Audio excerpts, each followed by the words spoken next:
Bonjour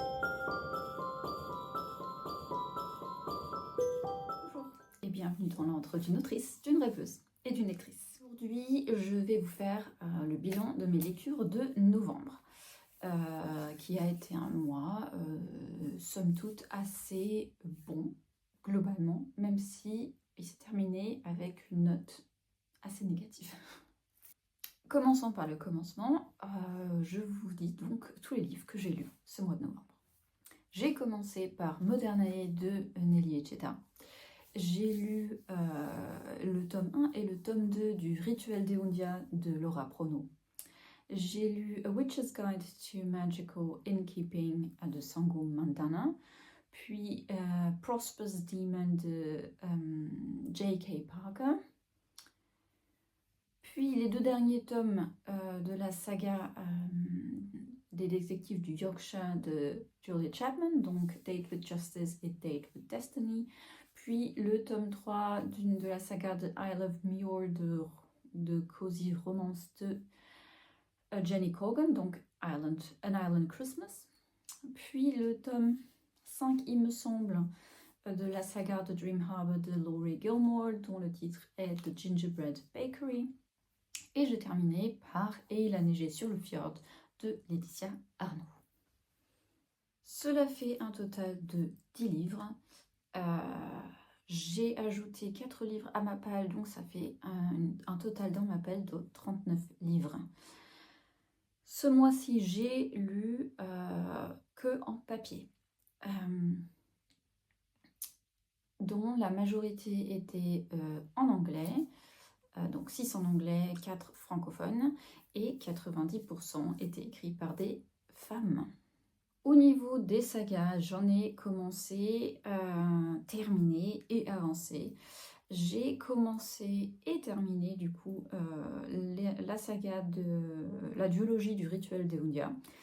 J'ai commencé Prosper's Demon, je crois qu'il y a un deuxième tome et je ne sais pas comment il s'appelle. J'ai terminé du coup les détectives du Yorkshire, je m'étais promis de le faire cette année et c'est accompli. Et j'ai avancé dans les sagas de Isle of Muir et de Dream Harbor. Ce qui fait que j'ai réduit ma grande liste de sagas de une saga. Ce qui me fait penser que je ne sais plus du tout ce qu'il y a dans ma liste de sagas. Ce sera probablement une vidéo à faire en début d'année prochaine pour peut-être faire le tri et voir si ces 24 sagas ont lieu d'être, si je les poursuis, si je les abandonne, et peut-être me faire une liste quelque part écrite où je les retrouve facilement. Petit insert, petit moment pub. Vous le savez probablement déjà, mais j'écris des livres, je suis autrice. C'est dit dans l'introduction, il faut écouter. Donc, si ça vous intéresse de soutenir une autrice auto-éditée, je vais vous parler très vite des livres que je vous propose. J'ai écrit Constellation et Ascension, l'histoire d'une jeune femme, Célène, qui se fait bouffer par une vague, transportée sur la Lune et qui est l'objet d'une prophétie qui dit qu'elle doit sauver tout le monde.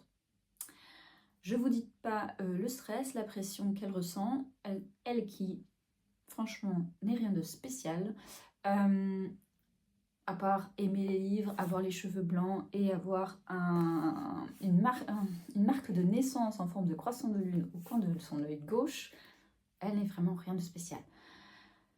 Si vous aimez les héroïnes un peu gauches, avec des meilleurs amis ou des camarades plutôt intéressants, petit clin d'œil à Astel, qui est vraiment mon personnage préféré jusqu'à présent. Je vous invite à découvrir cette duologie. Elle se trouve actuellement dans ce format-là sur Amazon. Elle se trouve également en format intégral relié comme ça dans ma boutique. mais en broché sur le site de BOD, également en numérique sur le site de BOD. Je viens également de sortir Rouge comme le sang, une réécriture de Blanche-Neige, plutôt dans la subtilité, pas vraiment Blanche-Neige à fond à fond. Il y a des clins d'œil de ce conte de fées, mais il y a surtout aussi des personnages très forts. C'est un récit engagé. Que dire de plus? Découvrez-le. Découvrez Erwan, et découvrez Ludo, Al, Rick, Karl. Ce sont des personnages qui sont devenus mes meilleurs amis pendant l'écriture et qui ne me quitteront jamais. Terminons avec une petite romance que j'ai écrite sous mon nom de plume Pemwright, d'amour et d'eau salée.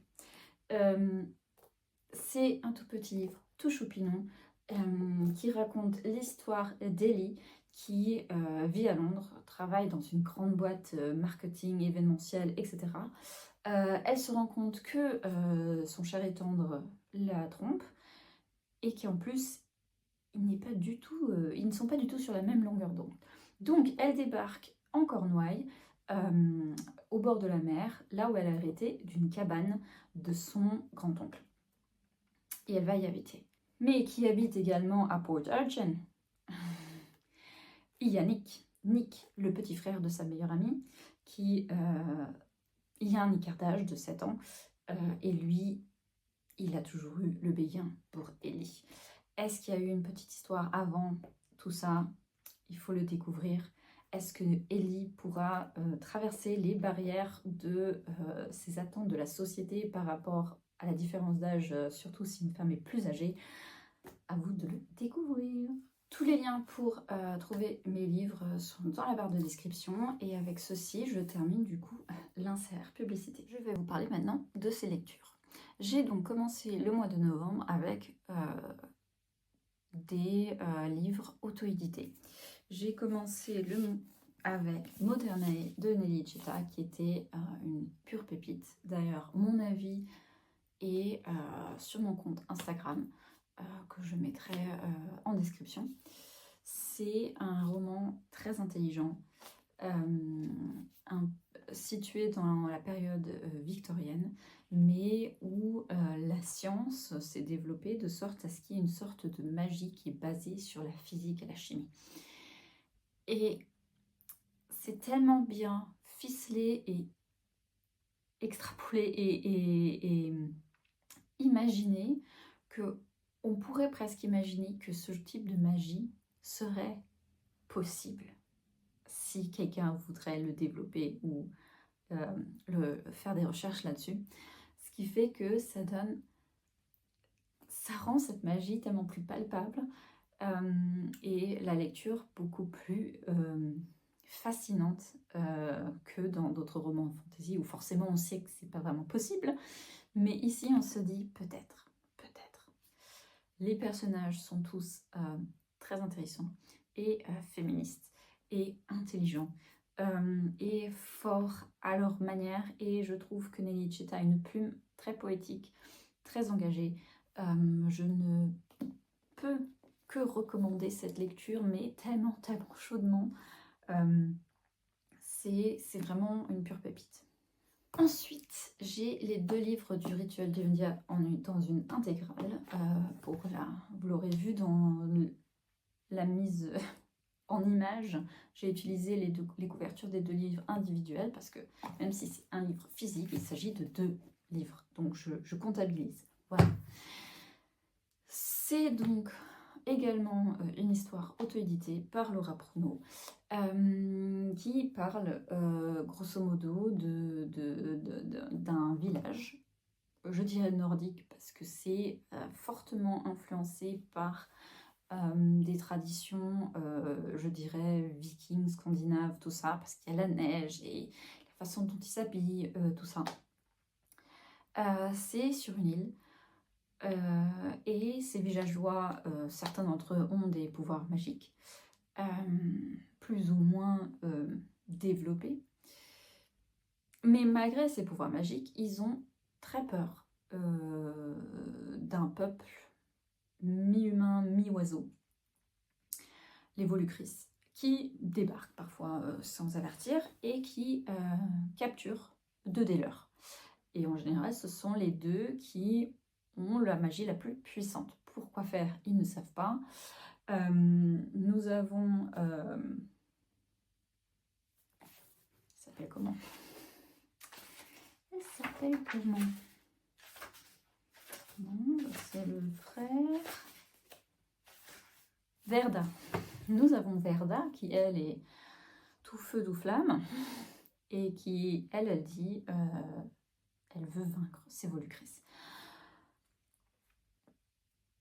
Il y a des points de vue différents, dont des points de vue des humains, mais aussi des points de vue des volucris, ce qui rend l'histoire beaucoup plus étoffée et intéressante à décortiquer, même si je trouvais qu'il y avait certaines incohérences ou certaines choses qui méritaient à être développées. C'est tout de même un récit qui est très intéressant de par son originalité, mais également de par le développement des personnages, de leur personnalité, la description aussi des traumatismes que ces personnages vont vivre et leurs conséquences au quotidien. Voilà. Si vous aimez soutenir les livres auto-édités, les auteurs, pas les livres, mais les auteurs ou auteurices auto-édités, ça vaut le détour. J'ai donc lu A Witch's Guide to Magical Innkeeping, que je pensais ne pas apprécier autant que, pas le premier tome parce que ce n'est pas une série, mais le premier livre de l'autrice qui est A Very Secret Society of Irregular Witches. Un titre super long, comme celui-là d'ailleurs. Et j'avais vu beaucoup de commentaires disant que celui-ci n'était pas à la hauteur de l'autre. Et je trouve le contraire. J'ai préféré celui-ci au premier. J'ai ressenti beaucoup plus d'émotions. J'ai même eu les larmes aux yeux à certains moments.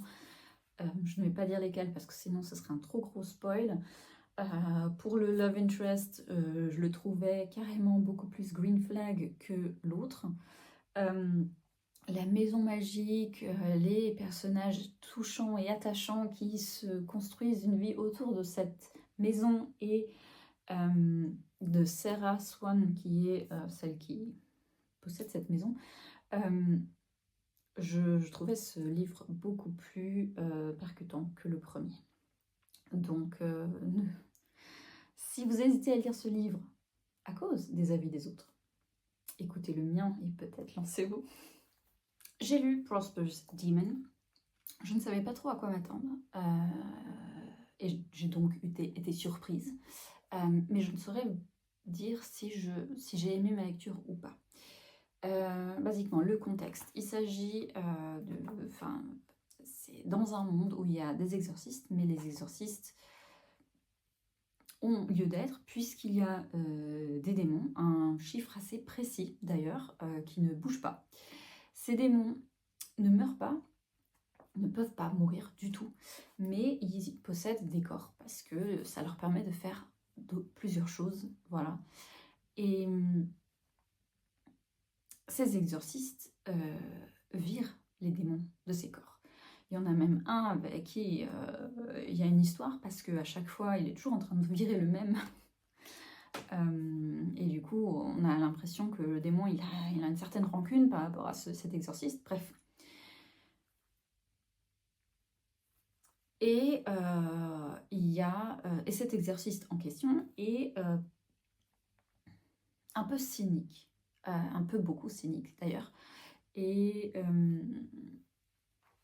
il a une quête, une petite quête, parce qu'il suppose qu'un nouveau-né, futur duc d'un duché quelconque important, est déjà possédé par un démon. Et il y a tout un truc qui se développe, je ne vais pas dire quoi, parce que sinon c'est spoil, c'est tellement fin que si je raconte trop, c'est vraiment tout raconter. Ce qui m'a gênée dans ma lecture, c'était parfois les tournures de phrases que j'avais besoin de lire une ou deux fois la phrase pour comprendre si elle était écrite dans le bon ordre ou pas. mais c'est peut-être le fait que c'est écrit du point de vue de l'exorciste et que ses pensées sont un peu cafouillis-cafouillas. Voilà, c'est assez drôle de temps en temps, mais c'est pas un drôle, ou en tout cas pour moi, où je me suis mise à rire.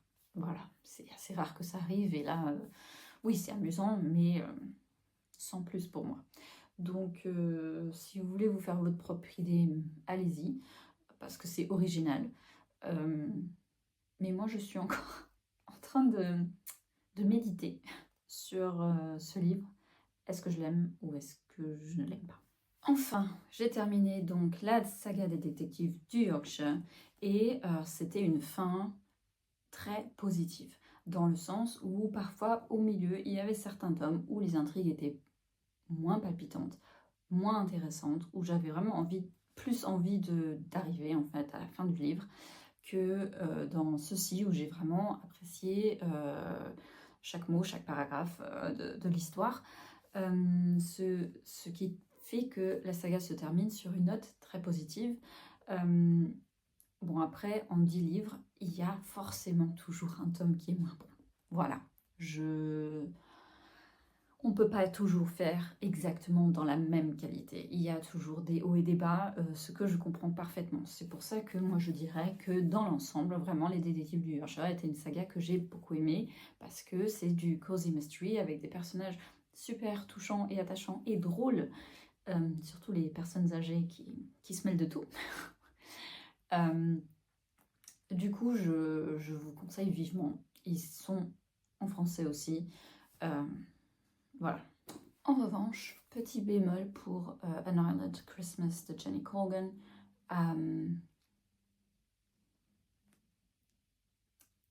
Je trouvais déjà dans les 2 premiers tomes que le love interest était pas vraiment green flag. Pas méchant, hein, mais pas non plus le meilleur type qu'on ait rencontré, quoi. Et bah, c'est grosso modo ça. Ensuite, les intrigues ne sont pas super étoffées. Il y a certes des moments avec beaucoup d'émotions, puisqu'on parle aussi de deuil. Il y a aussi plein de situations de vie différentes, donc c'est pas seulement une romance à proprement parler, puisque on parle de phases de la vie plus ou moins difficiles. Mais c'est vrai que j'étais beaucoup moins emballée par ce livre, même si l'histoire, la deuxième romance de cette saga me touche d'une certaine façon. C'est pas non plus un truc où je me dirais, où en finissant le livre, je me disais, ah, il faut absolument que je lise la suite.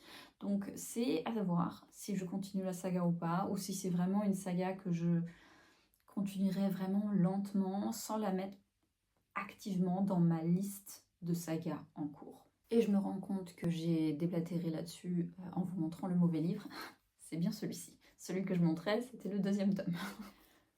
The Gingerbread Bakery de Laurie Gilmore était ce que j'attendais de lui. C'est une romance seconde chance, donc j'aime beaucoup aussi ce style-là. Ce trope-là, ça fait son job, quoi. C'est pas la lecture du siècle, mais c'est vraiment doudou. Bon, il y a des moments spicy, mais franchement, dans les romances, je veux dire, le sexe existe dans la vie, quoi. C'est pas seulement des petits bisous, des câlins, et puis c'est fini. Ça serait... Parce que ça, ce sont des romans adultes, ce sont pas des romans pour des enfants de 12 ans ou moins, donc voilà, ça fait partie du truc. Forcément, s'il y a du spicy de la page 1 à la dernière page, c'est trop. Du coup, ce serait un roman érotique. Mais là, c'est vraiment qu'une romance cosy dans une petite ville toute mignonne où tout le monde se connaît. Franchement, ça fait son job. Et j'ai hâte de lire le dernier tome. Je crois que ça s'appelle A Daisy Chain Flower Shop, mais je suis pas sûre. En tout cas, il sort au printemps prochain. Donc à ce moment-là, je le lirai aussi. Terminons avec mon flop du mois, Et il a neigé sur le fjord.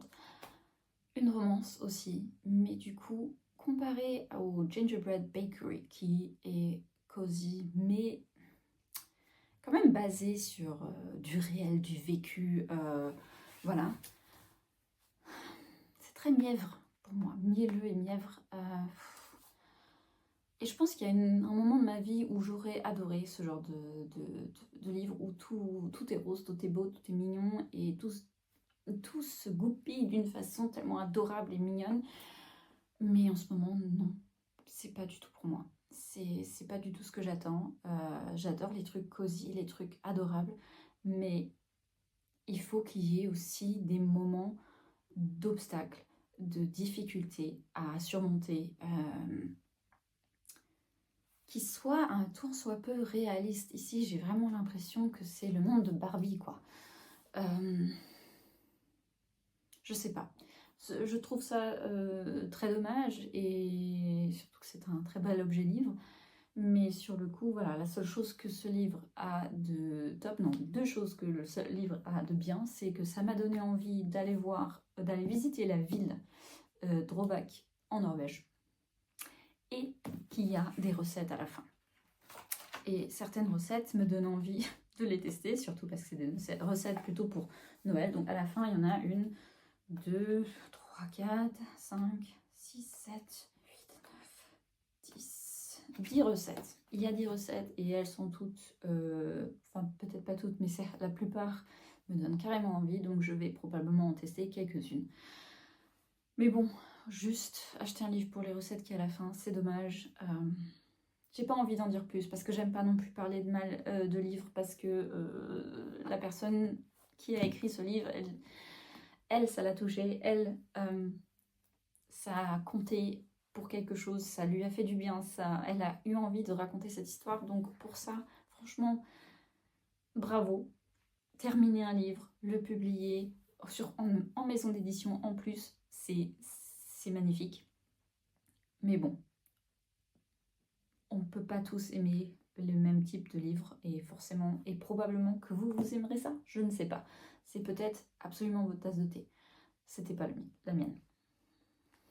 D'ailleurs, moi qui suis toujours à la recherche de nouveaux contenus à vous proposer, dites-moi si ça vous intéresserait que je fasse un vlog pendant lequel je teste une de ces recettes par exemple. Ou une autre recette, que je cuisine tout en parlant de livres ou quelque chose dans ce genre. Je crois que je l'ai fait tout au début de ma carrière de youtubeuse où mes vidéos étaient en anglais. C'était dans le but d'essayer de choper le plus de monde possible. Mais bon, j'ai décidé de faire que du français à partir depuis 2 ans maintenant. Mais il y avait une vidéo où je cuisinais, c'était encore dans mon tout petit studio, et où je parlais de mes lectures. Dites-moi si c'est un format qui vous intéresserait. Je suis toute oui. Et s'il y a d'autres choses qui vous tiennent à cœur ou qui vous intéressent, mais proposez-moi des choses en commentaire, donnez-moi des challenges à faire ou des book tags, j'adore ce genre de trucs et en ce moment je les fais seulement s'ils me tombent dessus, je me dis ah intéressant, sinon je vais pas à la recherche, je suis très honnête de ce point de vue là, voilà. Je crois que c'est tout pour cette vidéo, elle ne sera probablement pas très longue, mais bon, tout le monde a des choses à faire, donc je pense que des trop grosses vidéos à rallonge, au bout d'un moment, on décroche. En tout cas, moi, c'est le cas. Donc, je vous souhaite d'excellentes lectures et je vous retrouve dans ma prochaine vidéo. Allez, ciao!